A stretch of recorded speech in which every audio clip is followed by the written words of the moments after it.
நமது கலாச்சாரம், நமது பண்பாடு எப்போதும் நம்முடன் நீடித்து இருக்கும். சப்ஸ்கிரைப் திலக். நாம் தேடிக்கொண்டிருந்த பிள்ளை அவனேதான். பூதனாவின் மரணம் அதைத்தான் உறுதிப்படுத்துகிறது. பூதனையின் உயிர் குடித்து அவன் இன்னும் வாழ்கிறான் என்றால் அவன் வெறும் ஒரு சாதாரண பிறவி அல்ல. எதை வைத்து நாம் இதை உறுதிப்படுத்த முடியும்? பூதனா விஷப்பால் ஊட்டினாளா? நமக்கு கிடைத்திருக்கும் செய்தி பூதனை அவனை எடுத்துக்கொண்டு ஆகாசத்தில் பறந்தாள் என்றுதான். அவள் பறக்கும் பொழுது மடிந்தாள். எனக்கு தோன்றுகிறது அவள் அந்த பிள்ளையை கடத்தி கொண்டு நேராக நம் மன்னரை பார்க்க வந்திருக்கலாம். அந்த குழந்தையை மன்னரின் கைப்படவோ அல்லது மன்னரின் முன்னால் வைத்து அவளே கொல்வதற்கு திட்டமிட்டாளோ என்னவோ. விவாதம் வேண்டாம். பூதனையின் மரணம் எப்படி நிகழ்ந்தது? இது பற்றி இன்னும் எனக்கு பதில் தெரியவில்லையே. அவள் மரணம் இயற்கையாகவே ஏற்பட்டிருக்கலாம்.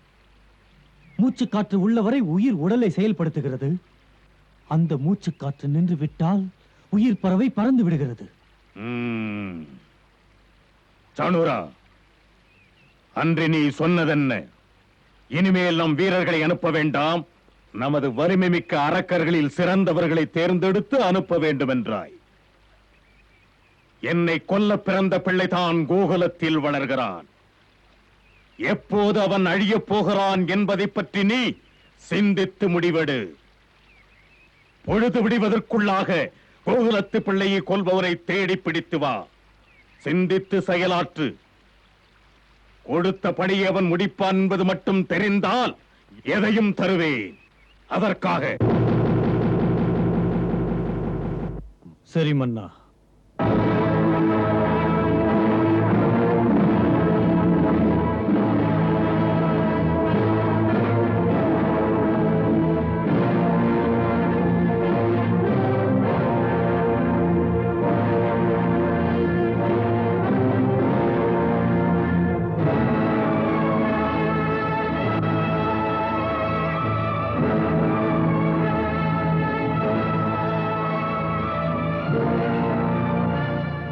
சாணூரா, சிரமமான பணிக்கு இந்த பிராமணன் தான் கிடைத்தாரா? ஆம் மன்னவா. போதும், உன் மீதே எனக்கு சந்தேகம் வருகிறது. இவர் கோகுலத்திற்கு போனால் இவர் நந்தன் மகனை கொல்ல மாட்டார், கொல்லப்படுவார். ஆம் மன்னவா. பிறகு பிறகு இந்த பிராமணனை ஏன் உன்னுடன் அழைத்து வந்தாய்? இவர் ஜோதிடம் பார்த்து வழி சொல்வாரா? கம்சமன்னா இதை செய்தால் உங்கள் பகைவனை ஒழித்து விடலாம் என்று. இல்லை மன்னவா, இவர் ஜோதிடம் சொல்ல மாட்டார், சாதனை புரிந்து வருவார். இவரையா சொல்கிறாய்? இந்த பிராமணனையா? சாணூரா, உன் புத்தி ஏன் இப்படி போகிறது? உனக்கு தெரியும், கொல்லப்பட வேண்டிய நமது பகைவன் வெறும் ஒரு சாதாரண பிறவி அல்ல.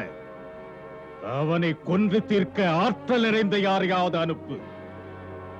இந்த மந்திரம் சொல்லும் பிராமணனால் என்ன முடியும்? மன்னிக்க வேண்டும் மன்னா, பிராமணன் கேலிக்குரியவன் அல்ல. அவன் மந்திரங்களும் ஆற்றல் குறைந்ததல்ல. அந்தணனின் படிப்பு, அவன் கற்றறிந்த மந்திரங்களின் சிறப்பு, அதை இடமறிந்து சொல்லும் அவன் பொறுப்பு, அதுவே அறியாமையை அழித்துவிடும் நெருப்பு. அதுவும் என்னைப் போல் அந்தணன், தந்திர வித்தைகள் அறிந்தவன், பயங்கரமான மாயாவி சக்திகளை தகர்த்தெறிவான். நீ சொல்வதை பார்த்தால் உனக்கு மந்திரம் தந்திரம் இரண்டுமே தெரியும் என்கிறாயா? ஆம் அண்ணா, மண்ணும் விண்ணும் புகழும் மாண்புமிக்க அசுரகுரு சுக்ராச்சாரியரின் சீடன் நான். நான் வழிபடும் தெய்வமாக அவரை உருவகப்படுத்தி குருபீடத்திலே அவர் சிலையை வைத்து பூஜிப்பவன். உலகமே அறியும், தேவாசுர போரில் மாமன்னன் பலியை மகாவிஷ்ணு கொன்றுவிட்டார். அப்போது என் குருநாதர் அவர் படைத்த சஞ்சீவினி மந்திரத்தால் மன்னன் பலியையும் செத்து கிடந்த படைகளையும் உயிர்ப்பித்தார். குரு பரம்பரையின் அருளால் மாணவனாகிய என்னிடத்திலும் அவருடைய மந்திர சக்தி பதிந்து போயிருக்கிறது.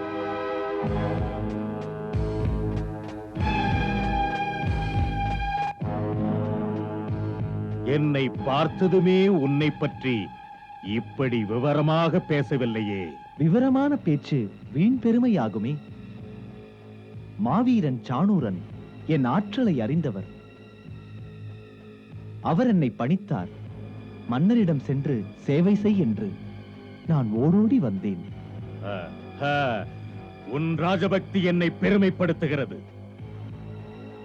துன்புறுத்தும் பிரச்சனை உனக்கு தெரியும். தெரியும் மன்னா.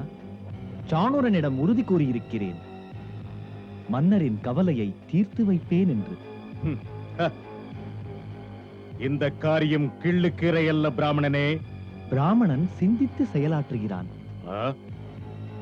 ஒரு அந்தணன் ஆயர்குல நந்தரிடம் போனால் கைகூப்பி மரியாதையுடன் அழைத்து உட்கார வைப்பார், சந்தேகமே இல்லை.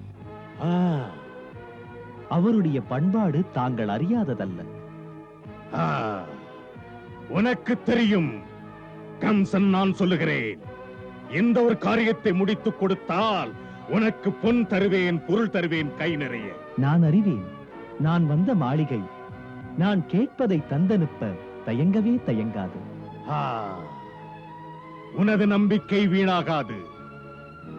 உன்னை போல் ஒருவன் கிடைத்ததில் பெருமைப்படுகிறேன். படித்த பிராமணன் ஒருவன் உன்னை போல் செயல்பட துவங்கினால் அவன் கொடுமையின் எல்லை வரை போகவும் தயங்கவே மாட்டான். ஒரு கொடிய பிராமணனுக்கும் ஒரு கொலைகாரனுக்கும் வித்தியாசமே கிடையாது. போதும் போதும், நீ மட்டும் எனக்கு போதும். சொல் சொல், இந்த காரியத்துக்கு என்று நீ முடிப்பாய். நாளையே. என்ன? ஆம், நான் இன்று மயானத்தில் பயங்கர சக்தியை உருவாக்குவேன். அந்த சக்தியை எடுத்துக்கொண்டு காலை பொழுதில் கோகுலம் போய் சேருவேன்.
வணக்கத்துக்குரிய எனது குருதேவர் சுக்கிராச்சாரியரே, நான் போகும் பணி நன்கு முடிந்தால் முழுமுதல் காரியமாக நான் வசிக்க அரசருக்கு இணையாக அழகு மாளிகை கட்டுவேன்.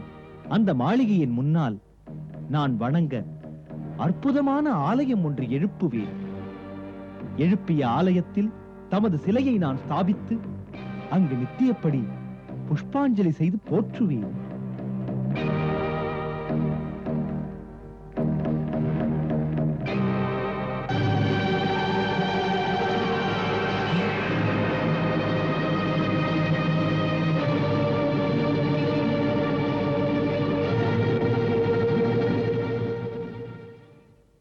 குருவே, அற்புத கோயில் கட்டுவேன் என்று சொன்னேன்.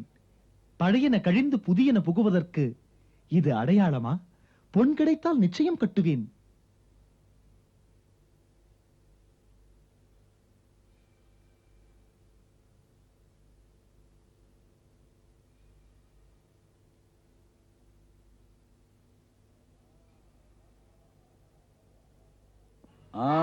பார் பார் பார் பார், இதோ அழகாக இருக்கிறது. இங்கே பார்.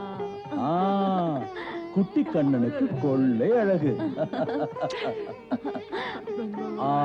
இது உன் அண்ணன் பலராமனுக்கு. பலராமா, இது உனக்கு. போட்டுக்கொள். மெல்ல மெல்ல மெல்ல.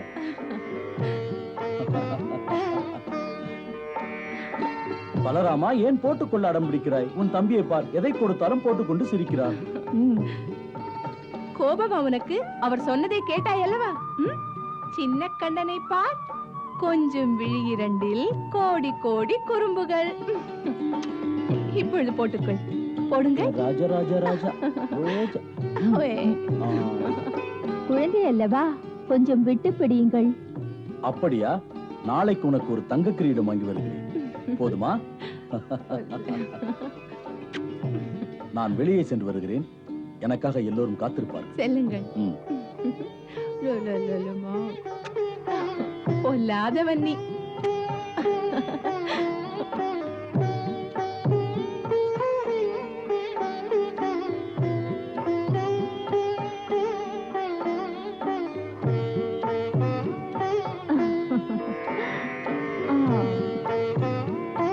அக்கா, கொஞ்சம் குழந்தையை பார்த்துக் கொள்ளுங்கள்.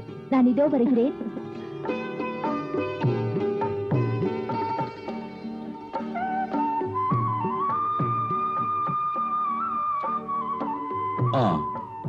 முன்பின் தெரியாத ஆண் பெண் யாரா இருந்தாலும் வீட்டுக்குள்ளே அவர்களை அனுமதிக்காதே. சரி. பிரபு, பிக்ஷை பிக்ஷை பிக்ஷை.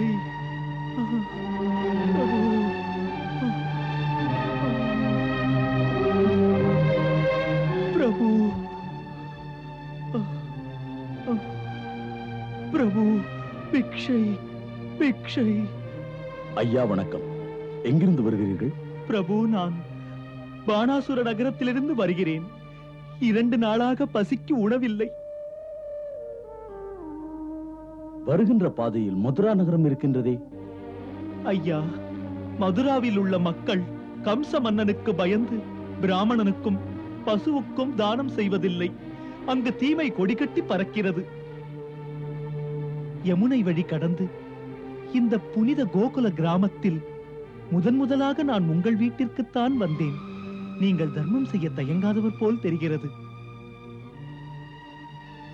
இன்று முடிக்க வேண்டிய எனது கடமைகளை நான் முடிப்பதற்கு இடம் கொடுத்தால் பிராமணன் ஆசி வழங்குவான். பிள்ளை இல்லாத குறை பனி போல் நீங்கும் என் ஆசியால். பிள்ளை இருந்தாலோ அந்த பிள்ளை சிரஞ்சீவியாக இருப்பான். இந்த வாழ்த்துக்களை எப்போதும் வழங்குங்கள் பிராமணரே. ஆம் சுவாமி. வேதம் படித்த வாய் என் பிள்ளையை வாழ்த்துவது அதிர்ஷ்டம் அல்லவா? யசோதா, இவரை அழைத்துச் சென்று நல்ல முறையில் உணவளிப்பது உன் பொறுப்பு. ஆகட்டும். பக்குவமாக உணவை சுத்தமாக செய்யுங்கள். அப்படியே. உள்ளே வாருங்கள். வந்தவரை உபசரிப்பதே ஒரு கலை. அதுவும் அந்தணர், எந்த குறையும் இருக்காது. வாருங்கள். வாருங்கள். உங்கள் மனம் போல் எங்கள் வீட்டில் எல்லாம் நடக்கும். யசோதா, போஜனத்துக்கு பிறகு தட்சணை கொடு. சரி, நீங்கள் புறப்படுங்கள். மற்றது என் பொறுப்பு. சரி, வருகிறேன்.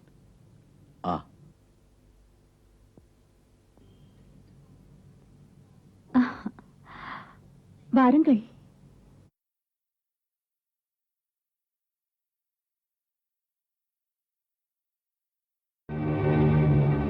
வாருங்கள். வாருங்கள். வணக்கம் அந்தனரே. நீண்ட ஆயுள் பெறுக.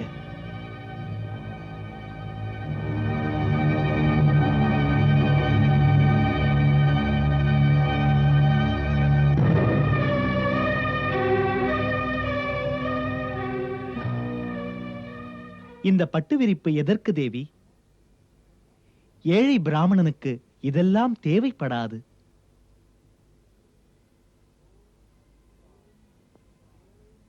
ஓம் நம சிவாய. ஓம். பூஜைக்கு வேண்டியதை ஏற்பாடு செய்கிறோம். வாருங்கள் அக்கா. இவர் நமது அதிதி. இவருக்கு வேண்டியதை கவனிக்க சொல்லியிருக்கிறார் அவர். செய்வோம். ஓம் நம சிவாய. சிவா சிவா சிவா சிவா சிவா சிவா. ஓம் நம சிவாய. சிவா சிவா சிவா சிவா சிவா சிவா சிவா சிவா சிவா. ஓம் நம சிவாய. சிவா சிவா சிவா சிவா சிவா சிவா சிவா சிவா. ஓம் பலராமண்ணா, ஓம் சொல்லு கண்ணா. ஓம் நம சிவாய. இவரை என்ன செய்வாய்? சொல்லு கண்ணா. பூதனை போனால் இவர் வந்தார். பார்த்து கொண்டே இரு. பல பல வேடிக்கை. படித்த பிராமணனும் பகல் வேஷம் போடுகிறான். பலனை அனுபவிக்க போகிறான். பூதனை மாதிரியாம். ஆம்பளராம் அண்ணா. இவரை கொன்றால் என்ன? அது பிரம்மஹத்தி அல்லவா? பார்த்து கொண்டே இரு. நீயே சிரிக்க போகிறாய். ஓம் சாமுண்டாய் விச்சே, ஓம் சாமுண்டாய் விச்சே, ஓம் சாமுண்டாய் விச்சே, ஓம் சாமுண்டாய் விச்சே, ஓம் ரீம் க்ளீம் ஆ, ஓம் ரீம் க்ளீம், ஓம் சாமுண்டாய் விச்சே, ஓம் சாமுண்டாய் விச்சே, ஓம் ரீம், ஓம் சாமுண்டாய் விச்சே, ஓம் சா.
சிவா சிவா சிவா சிவா சிவா சிவா சிவா சிவா.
என்ன இதெல்லாம் என்ன?